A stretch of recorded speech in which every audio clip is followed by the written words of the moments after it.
रत्नाकर एक डाकू था जो लूटपाट करता था, खून खराबा करता था।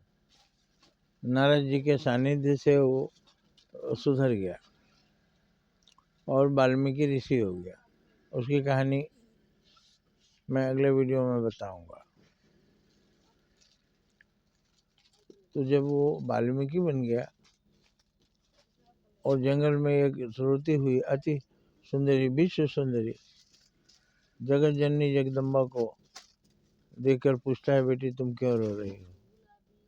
उन्होंने बताया कि मुझे मेरे पति ने मुझे त्याग दिया है। तो बोलता है, पति ने क्यों त्यागा?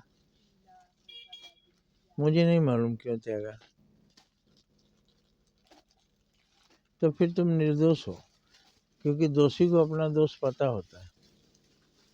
तुम्हें पता नहीं है, इसका मतलब तुमने दोष किया ही नहीं। तो वो जो डाकू था, जो दूसरे की बहू बेटियों को उठा ले जाता था, वो आदमी इतना बदल गया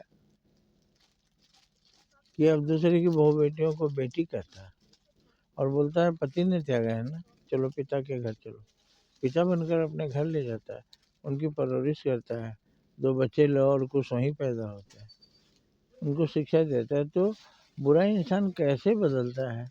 जब उसका हृदय बदलता है। लेकिन हम कब बदलेंगे? आज तक हम लूटपाट कर रहे हैं, दूसरों को छीना झपटी कर रहे हैं। अपना परिवार पालने के लिए वो भी कर रहा था, हम भी अपना परिवार पाल। लेकिन परिवार वालों से जब पूछा था कि आप पाप में हिस्सा लेंगे, तो लोगों ने कहा था, हमको क्या मालूम आप कहाँ से लाते हैं, हम कैसे जाने, आप लाते हैं तो हम खाते हैं। यही बात है, हमारे परिवार के लोग नहीं जानते कि हम कैसे लाते हैं, और पाप से जो लाएंगे तो उसका फल हम अकेले भोगेंगे। अब परिवार केवल ये नहीं है हमारे बच्चे, पत्नी और बेटी बेटा, परिवार हमारा शरीर भी है। इस शरीर को सुख देने के लिए हम तरह तरह के पाप करते हैं।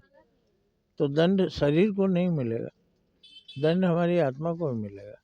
अपने शरीर को सुख हम उतना ही दें जितना हमारे हाथ में है।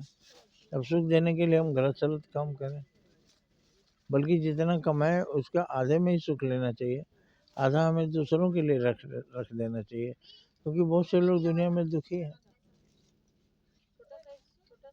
तो ये हमारे लिए सवाल है। मैं ही रत्नाकर हूँ, हे रत्नाकर तू कब सुधरेगा, कब लूटपाट छोड़कर लोगों की सेवा करेगा? जय हिंद, जय भारत।